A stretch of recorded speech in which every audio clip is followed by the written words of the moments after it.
Greetings, peace be with you. So I am just about to head out for a Sunday morning hike. It's a beautiful day out here, but I wanted to make this quick video for an announcement on why you should stop being a slave to semen retention. Okay, now this is a message that I have for myself more than anything else. When I started this journey, I thought that this was the most important thing in my life, and that if I did this, everything would be all good. If I just retained my life force energy, everything would take care of itself. But the reality is that until we utilize this life force energy, it just ends up staying there. It ends up getting blocked. And when it's blocked in our second chakra and not being channeled up from our spine towards our head, opening our third eye, getting that vision, using that creativity to go ahead and express ourselves in service to something bigger than ourselves, then this practice is for nothing, right? So stop being a slave to semen retention. Stop being a slave to all of these personal development practices, because what I noticed as well in working with a lot of guys one-on-one and reflecting on my own journey is that a lot of us are coming onto this path, onto the spiritual path, onto the self-development and personal growth path because we have seen some pain. We have seen the dark side. We have seen our own dark side. We have been exposed to people that maybe not let us feel the best way when we were kids, right? There's some pain that is at the backdrop that's driving us to grow and improve and, wake up to the reality that we are powerful in our ability to create our lives and our reality and impact the lives that we touch as well, right? So I know that there's an aspect of pain, of darkness that drives us towards, right? I think of it like purpose is the vision ahead, right? Purpose is the vision ahead, and we all have the same purpose, which is to close the gap between who we are and who we are capable of being, to show up as our most capable selves and to continue growing and improving and closing that gap, because it will never truly be closed. So the purpose is the same, but the mission that drives us towards that purpose is the feminine aspect of it, is the dark side of it, is why you do what you do, okay?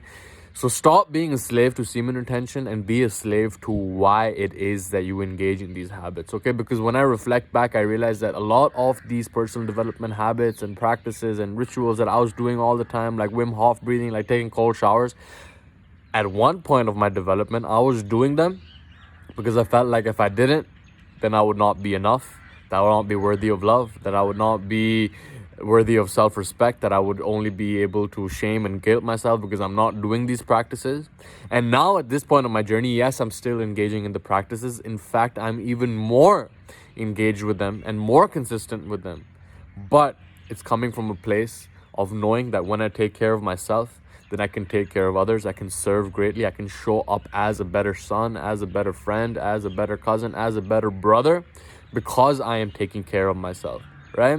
So it's like, we think, oh, you're so selfish, you only take care of yourself. But when you take care of yourself is when you show up as the best for the lives that you touch. When you engage in semen retention, it's not about the semen retention. It is about the energy that you have to channel towards creatively expressing yourself. Okay, you came here to express who you really are at the deepest core of your being, at your essence. And we've been conditioned since we were kids that we're not enough, that we're not worthy of love, that if we do this, we get approval. If we do that, then we're not. But what if we could let go of that approval-seeking behavior? What if we could let go of that toxic belief that we're not enough, that makes us engage in these personal development practices? Yes, and it's amazing to get us on that path. But in my experience, it's not enough to make us stay on that path, okay? The only way to stay on that path consistently, yes, we will fall off it, but it's about getting back. I made that video yesterday as well. But it's about, I'm on this path because I'm here for something greater than myself. I'm on this path because I'm already enough, and I'm here to make my cup flow over so that I can go give to everyone else, right? So stop being a slave to semen retention. Stop being a slave to anything other than why you do what you do, right? Why are you here? Why did you manifest here on this physical plane of existence? There is a reason, okay? In Eastern philosophy, they would call it your dharma, all right? And that doesn't really have an English translation, but it means something like your purpose, right? On a micro scale, it means your purpose. On the macro scale, it means like the order of nature. And when we align ourselves to the order of nature, to the Tao, right? It's like, how do you do that? Look, it's not easy for sure, but it's like why do I feel the need to do things, right? Oh, I need to do this. I need to make this video. I need to do this project. I need to do this homework. It seems like a chore, right? But what if we could do that same thing, but bring consciousness to it, bring awareness to it, bring presence to it, and bring our best energy to it, so that we can truly learn and grow and cultivate that sense of presence, okay? A lot of times I could be doing the same thing, but it's not about what I'm doing, it's about why I'm doing it. It's about my intention behind it. I could be creating products in the marketplace. I could be creating a business, offering services to people, but I could be doing it from the frame that, oh, I need to manipulate this person and get their money. Or I could be doing it from the frame that I have something truly valuable to offer to someone, and therefore it is my moral obligation to make them buy it. I could be doing semen retention because I feel like if I don't, I'm gonna be a loser. I'm gonna be out on the streets. I'm not gonna be my best self, and if I don't, then I'm just gonna lose my self-respect, right? And you're still doing semen retention, but the other aspect of it is like, I'm doing this so that I can retain my seat, so that I can increase my creativity, so that I can offer my greatest gifts in greatest service to the world. Okay, this dog agrees with me right now, right? And it really just comes down to that, your why. Why is it that you do what you do, right? This dog's barking right now because he agrees with me. I hope. It sounds like a pretty angry bark, but like the way I see it is like really four drivers that we have in our life at different levels of our evolution, right? Level number one, it's like according to Maslow's hierarchy of needs, really. Level number one is like survival. I need to pay the bills. I need to get food on the table. I need to feed myself. I need to feed my family, right? That's the lowest level.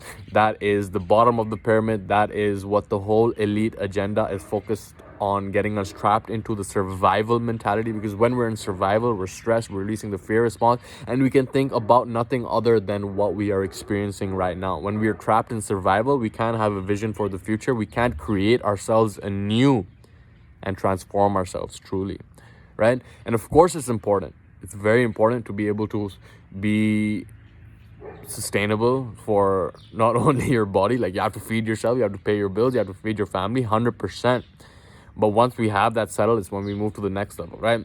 Then it really becomes about status. Like, what is my social status right now? How do people treat me? How do I treat myself? That's really what it comes down to. It goes hand in hand. The better you treat yourself, the better people will treat you, right? People talk about, oh, I can't afford this, right? Oh, I'd love to join, but I can't afford this. I don't have the money. I don't have, what, X amount of dollars. It's like the people that don't have the money to invest in themselves are exactly the type of people that need to invest in themselves the most, right? How are you going to have self-worth if you do not invest in yourself, right? The more that you invest in yourself, the more that you declare to the universe that you're actually worth something. You declare to yourself that you are worth something, right? We spend so much on a flat screen TV, but so many of us don't actually spend in our own personal growth and our development and improvement, right? So it could be the primary drive. I need to get status. I need to look better in front of people, right? But that's still a lower level need and desire that drives us. Then on the top one, it's like freedom, right? Above status is going to be freedom. Okay, I want to do what I want, when I want, with who I want, where I want, right? I don't want to be accountable to anything. But then again, I don't think that's the optimal drive. The optimal drive is at the top of Maslow's hierarchy of needs, which is self-actualization, which is closing the gap between who we are and who we are capable of being. And as I've shared in another video, it's really about self-actualization only arising as a byproduct of self-transcendence, of dedicating our lives and our energy and our thoughts and our behaviors and our state of being to something bigger than ourselves, to our dharma, to our reason for being, the reason that we manifested here, which is really to serve as an instrument of truth, beauty, and goodness for the benefit of humanity, right? That's really what it comes down to. You can become a servant of humanity rather than a slave to semen retention or a slave to all these personal development practices. Then you be the type of person for whom the desired behaviors are a natural expression of who you are. And when you change at the deep identity level is when you create true transformation in your life. It's not about, oh, I don't like waking up to the alarm clock at 5 a.m. It becomes, I am the type of person that wakes up with the sun because I get things done, right? So it's really about that shift, changing yourself at the deep core fundamental level. What drives you, what wakes you up? Of course, having those basic needs is essential. But as we rise in our level of evolution, we become aware of the reality that we are all each other living different lives. We are all that same consciousness, having different experiences. And the reason that we came here is to offer our greatest gifts in greatest service to the world and humanity. Okay, so I will leave you with that. And oh yeah, one last thing. If you are watching this video right now, then the monk mode challenge is still live. I think it's going to be live for like 6 hours after this video goes live. So if that is something you have been contemplating and are ready to create this transformation in your life by joining us in this high vibe tribe community, whereby we will be going through the daily challenges together over the next 30 days, starting this Monday, starting tomorrow. Okay, if you are ready for that transformation, you can click the link below. Get into the monk mode challenge. I would love to see you over there. Okay, don't procrastinate on this because this will be closing. So you can click the link below, get into the monk mode challenge, and begin creating yourself anew in the next golden moment of now, and really joining us in this community where we will hold you accountable and to a higher standard as well. Okay, so you can click the link below in the description. I will leave it out in the comments as well. But with all that being said, I will leave you in the peace and power of the one infinite creator. Have a very blessed Sunday, and I will catch you tomorrow. Much love, okay? Take care.